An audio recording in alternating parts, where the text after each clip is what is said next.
Ayun, andito tayo sa Kupang Antipolo City. Yun nga pala yung view dito sa bahay ng tita ko pagka gabi na.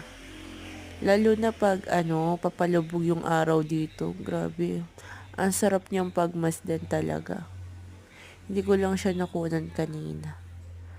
Pero yan, yung mga city lights na yan, yung matataas na building.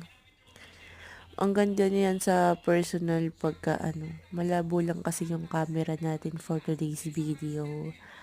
Kaya ganyan.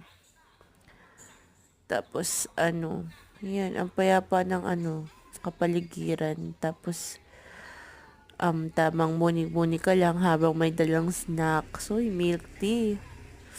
Tapos ganyan, di ganito lang tayo dito. Tapos ayun nga pala, shower out sa mga kapitbahay ko dyan.